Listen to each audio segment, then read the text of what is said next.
Ooh.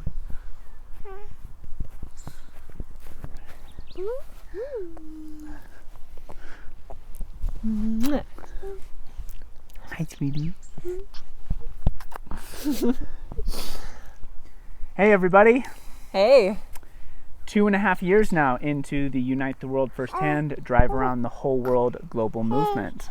Our last check-in was at 2 years, where we were pregnant with this little one. We made it down from Cartagena, Colombia, where our last video was update on the 2-year, and we made it all the way down to Quito, Ecuador, to the capital of Ecuador, just south of the equator. And as soon as we got settled, Little Prana came. 5 days into settling at Cuevas del Ilalo, she came. So she is a little more than 6 months old now, and we are now in Peru. We made it all the way down to the south of Peru today. We're recording this from Lamay, which is outside of Pisac, Peru, in the Sacred Valley. As you can see, the gorgeous backdrop behind us.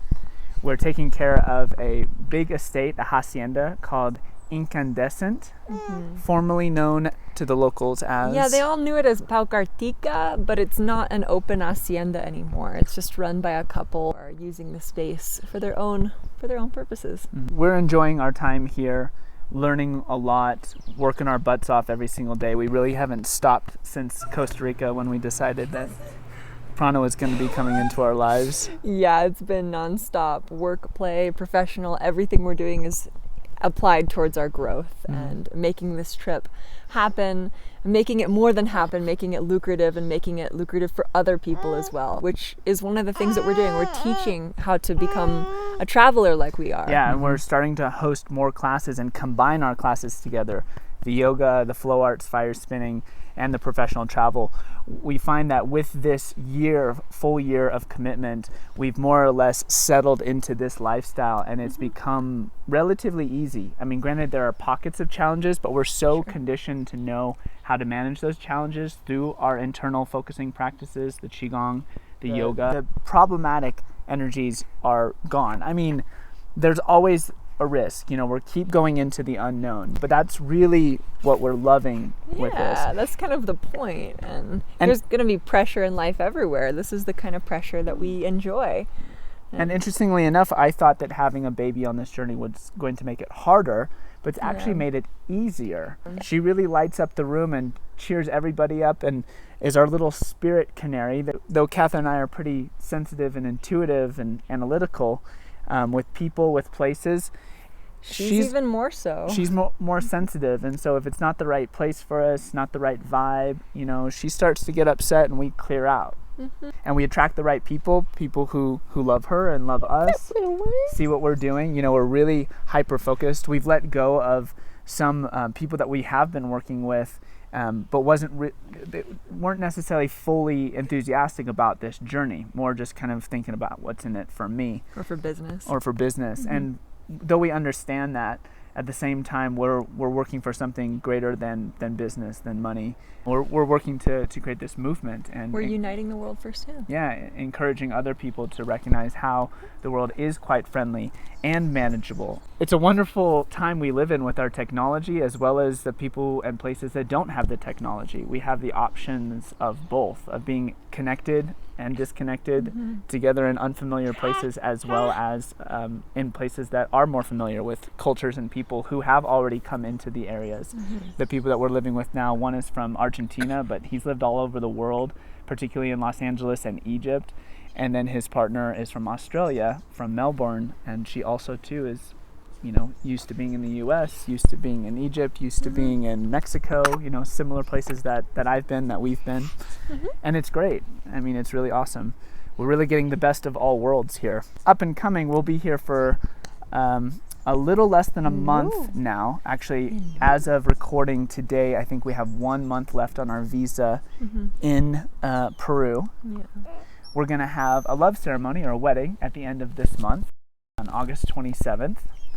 And you're invited. Not expecting anybody to necessarily fly out for us, but it would be wonderful to see some familiar faces from around the world that we haven't connected with in years.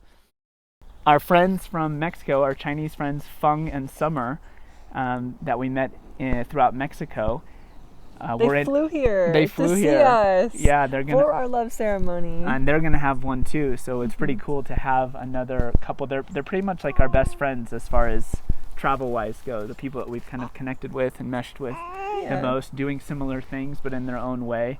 Also very different too because they're from China, so they're connected to that whole network that we're very unfamiliar with. I'll probably perform fire with Feng again. He's basically my most advanced student. Yeah, he totally is. And he's awesome. I got to teach him again yesterday in another class, and he just works it. I just love having someone that you're able to just show them a trick and then boom, like 30 seconds later they've got it.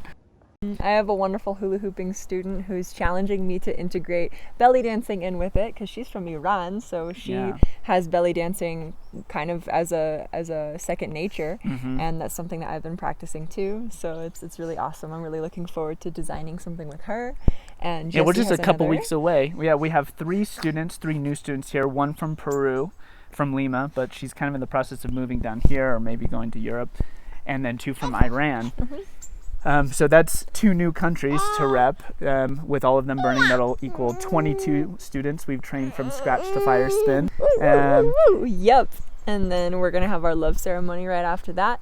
And then we'll be continuing along our path to Bolivia, Chile, Argentina, all the way to the south tip. They call it Tierra del Fuego, which is the world of fire or land of fire. Interestingly enough, it's right by the ice. Yeah, it's going to be cold down there, but we're going to be hitting it around November ish, which will be when it's actually in the peak of their summer. So it'll be, even though it's cold, it's going to be sunny 24/7. And the Yoda home's going great. We're now being very proactive with him. He just got a new clutch in. New bunch of stuff, new water pump, which the Toyota and Lima, we're really impressed. We're working on getting a sponsorship with Toyota. Slow and steady though. But I figure, a 40-year-old RV by Toyota still making it around the world has got to attract some good publicity. Yeah. So we'll have to see what we can do with that.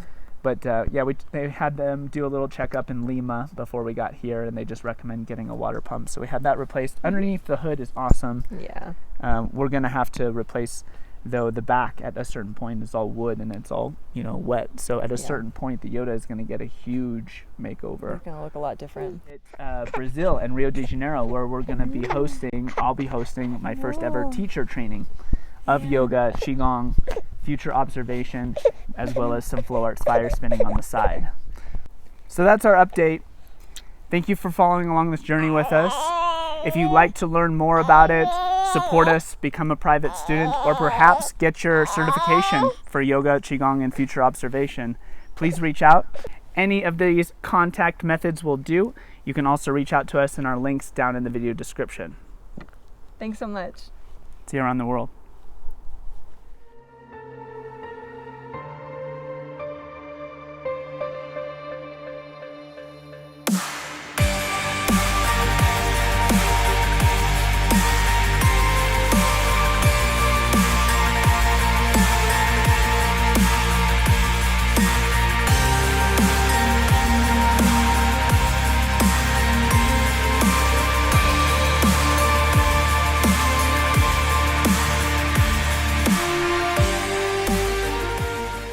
For collaborations and classes, be sure to reach out on social media or email info@fullcirclephenomenal.com, and don't forget to see our reviews on Google.